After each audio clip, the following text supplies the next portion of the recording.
খুব ছোটকাল থেকে আমরা একটি গল্প শুনে এসেছি, নবীজি সাল্লাল্লাহু আলাইহি সাল্লাম আর এক বুড়ির গল্প।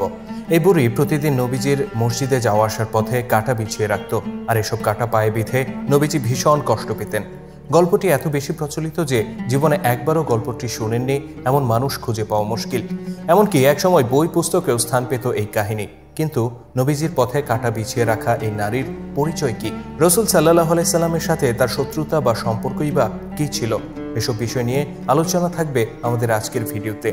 তাছাড়া এই ভিডিওতে আমরা এমন কিছু তথ্য তুলে ধরব যা অনেকেই এড়িয়ে যেতে চান, কিন্তু আমরা মনে করি যা সত্য তাকে এড়িয়ে না গিয়ে বরং সেটা তুলে ধরাই ইসলামের আসল শিক্ষা।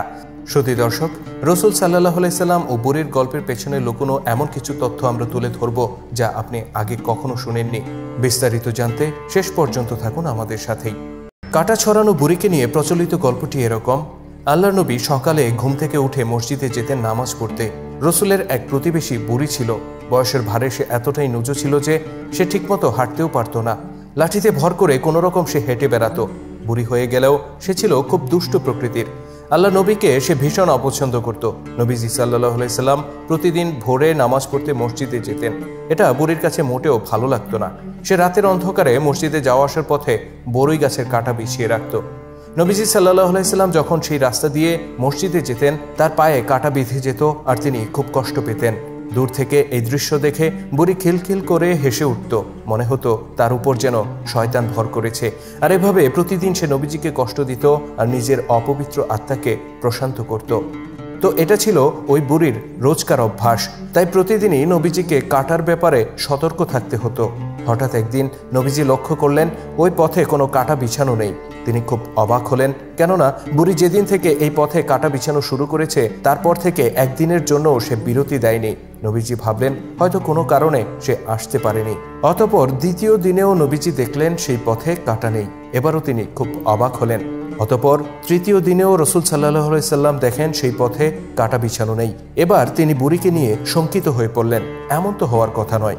তাকে রোজ রোজ কষ্ট না দিলে যে বুড়ির পেটের খাবার হজম হয় না, সে আজ 3 দিন ধরে রাস্তায় কাঁটা দিচ্ছে না। আল্লাহ নবী বুঝলেন নিশ্চয়ই তার কোনো বিপদ হয়েছে। তিনি বুড়ির বাড়িতে গিয়ে তার খোঁজ খবর নেয়ার সিদ্ধান্ত নিলেন। নবীজি সাল্লাল্লাহু আলাইহি সাল্লাম যখন বুড়ির বাড়িতে গেলেন তিনি দেখলেন তার আশঙ্কাই সত্য।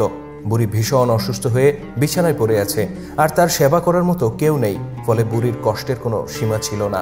নবীজিকে দেখে বুড়ি প্রথমে ভরকে যায়। সে ভাবে হয়তো মুহাম্মদ সাল্লাল্লাহু আলাইহি সাল্লাম প্রতিশোধ নিতে এসেছেন। ভয়ে তার মুখ রক্ত শূন্য হয়ে পড়ে। নবীজি সাল্লাল্লাহু আলাইহি সাল্লাম তার মনের এই অবস্থা বুঝতে পারেন এবং তাকে অভয় প্রদান করেন। তিনি বলেন, আমি তোমার সেবা করতে এসেছি, তোমাকে কষ্ট দিতে নয়। অতঃপর নবীজি সাল্লাল্লাহু আলাইহি সাল্লাম বুড়ির সেবা করতে লাগলেন। দিন রাত সেবা করে তিনি বুড়িকে সারিয়ে তুললেন। বুড়ি সুস্থ হয়ে বুঝতে পারল সে এতদিন যা করে এসেছে তা খুব অন্যায় ছিল।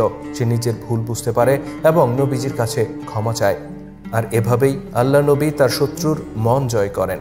সত্যি দর্শক, এই হলো রাসূল সাল্লাল্লাহু আলাইহি সাল্লাম ও তার সময়কার এক বুড়ির গল্প। দাবি করা হয় যে তায়েফের পাহাড়ের পাদদেশে সেই বুড়ির বাড়ি এখনো রয়ে গেছে।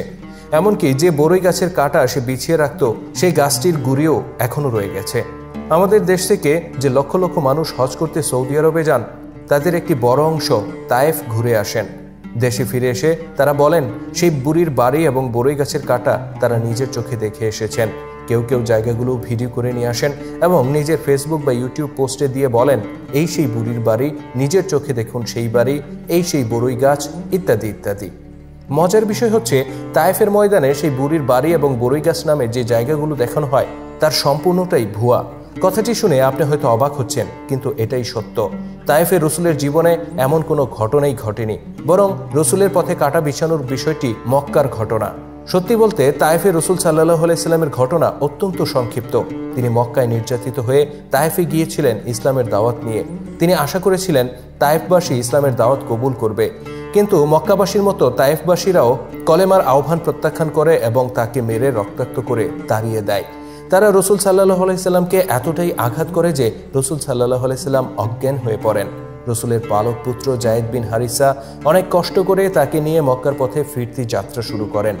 যেখানে তায়েফে যাওয়ার পরপরই রাসূল সাল্লাল্লাহু আলাইহি সাল্লামকে তায়েফবাসী মারধর করে তাড়িয়ে দেয়, সেখানে তায়েফে মসজিদে স্থাপন, রোজ রোজ সকালে মসজিদে যাওয়া, রাস্তায় বুড়ির কাঁটা বিছিয়ে রাখা, এত কিছু কোনোভাবেই সম্ভব নয়।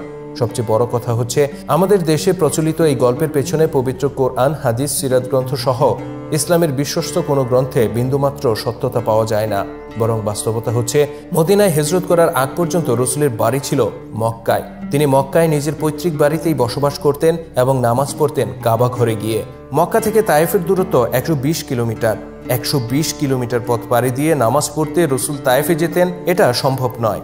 সুতরাং তায়েফের পাহাড়ের পাদদেশে সেই বুড়ির বাড়ি, 1400 বছর পরেও সেই বাড়ি অক্ষত থাকা, সেই বরই গাছের অস্তিত্ব এখনও রয়ে যাওয়া, এগুলো সম্পূর্ণ বানোয়াট গল্প ছাড়া আর হাজিদেরকে তায়েফ ঘুরিয়ে এনে টাকা হাতিয়ে নেয়ার ধান্দা ছাড়া আর কিছুই নয়।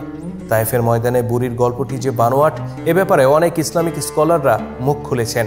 এই পোস্টের ডেসক্রিপশনে আমি কয়েকজনের বক্তব্যের লিঙ্ক দিয়ে দিলাম, যেন আপনারা সত্যতা যাচাই করতে পারেন। এখন প্রশ্ন উঠতে পারে, রাসূলের পথে কাঁটা বিছিয়ে রাখার ঘটনা কি একেবারেই মিথ্যা? না, এই ঘটনা সম্পূর্ণ মিথ্যা নয়। এর পিছনে কিছুটা সত্যতা রয়েছে, আর বাকিটা সত্যি ঘটনার উপর মিথ্যার রং লাগিয়ে ফুলিয়ে ফাঁপিয়ে দাঁড় করানো হয়েছে। সত্যিকার ঘটনাটি হচ্ছে, রাসূলের যাতায়াতের পথে কাঁটা বিছিয়ে রাখত যে নারী, তার নাম ছিল উম্মে জামিল। সে তায়েফের বাসিন্দা ছিল না, বরং সে ছিল মক্কার বাসিন্দা। সে মোটেও থুরথুরে বুড়ি ছিল না, যেমনটা আমাদেরকে শোনানো হয়। সে ছিল রাসূলেরই আপন চাচা আবু লাহাবের স্ত্রী। আবু লাহাব ও তার স্ত্রী সারা জীবন রাসূলের বিরোধিতা করে গেছে। রাসূলকে আরও কি ভাবে কষ্ট দেয়া যায়, তারা দুজনে মিলে সারাক্ষণ সেই ফন্দি ফিকির করে বেড়াতো। এই উম্মে জামিল ও তার স্বামী আবু লাহাব নবীজির ঘরের আঙিনায় কাঁটা ফেলে রাখত। শুধু কাঁটা নয়, ময়লা আবর্জনা, এমনকি মৃত পশুর নারী ভুঁড়িও ছড়িয়ে রাখত তারা। এভাবে রাসূলকে কষ্ট দিয়ে তারা পৈশাচিক আনন্দ পেত।